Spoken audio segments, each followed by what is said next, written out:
ម៉ែបរាភីងចាប់ skin ម៉ោង3 mobile នេះមិនម៉ោង3យប់នេះគឺម៉ោង3ថ្ងៃហេលោចាព្រីភ្លើងដែរហ្នឹងអាព្រីភ្លើងធ្វើបរាភីងខ្វាក់ភ្នែកម្ដងមិនញ៉ាំដាក់ ticket ទៅអត់ទាន់ full ទេដល់តើយើងចាយសិននេះហើយអ្នកទាំងអស់យើងប្រាប់ថាសោយចាប់អានេះអត់ប្រហែលគឺនៅតែសោចឹងអ្នកទាំងអស់យើងតែអត់អីចាំខ្ញុំទិញម្ដងទៅអាហ្នឹងហើយបរាភីងក៏ចាប់បានបែបហ្នឹងទៅក៏បាន full ticket ហ្មងទៅនេះ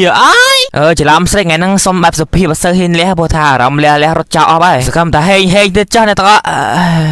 នេះសាហើយមួយនេះគឺថាយើងយកជាការយកតែម្ដងដាក់យកម្ដងអើយសកម្មតែអត់សោដូចព្រីភ្លើងចឹងកុំឲ្យកន្លត់ដល់ព្រី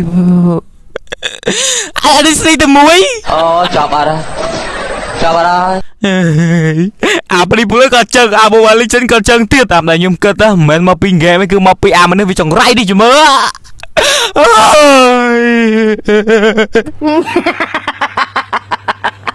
សុំឈប់យំសិនអ្នកទាំងអស់យើងឡៃប្រាប់ឲ្យឆឹងប្រាប់ថាខាងទីមាន discount មីកាលីឥឡូវសល់ត្រឹមតែ 1.55 ទេពីមុនគឺថា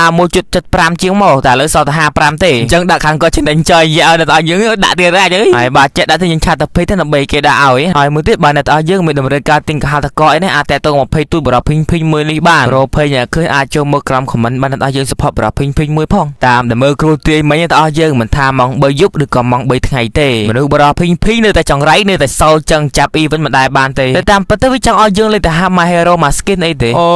យអ្នកឲ្យយើងខ្ញុំលើហើយចាអើយស៊ីមីអញតែកុំតន់អាយំដោយសារតាហ្គេមហ្នឹងយើងតែប៉ិតខ្ញុំចាប់លេងហ្នឹងបរាភីងគ្មានកម្រងចង់បាន skin មួយណាទេព្រោះតាសិត hero មិនចេះលេងមិនចេះលេងមកពីចូលចិត្តលេងចូលចិត្តចង់01បុកកាប៉េគូតណានិយាយទៅ skin ហ្នឹងខ្ញុំមិនសូវចង់បានប្រហែលទេព្រោះថាគេឲ្យខ្ញុំបើឲ្យ free ក៏តែខ្ញុំយកអាហ្នឹងយកតែចាំជាតិក្រោយគេឲ្យ free ដល់ឥឡូវបរាភីងសូមជាលើកចុងក្រោយសង្ឃឹមថាវាឲ្យយើងទៅចោល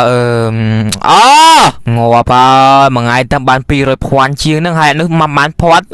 អាយអើយ1200ភ័ណ្ឌអើយក្រមមកបានខ្ពើមយក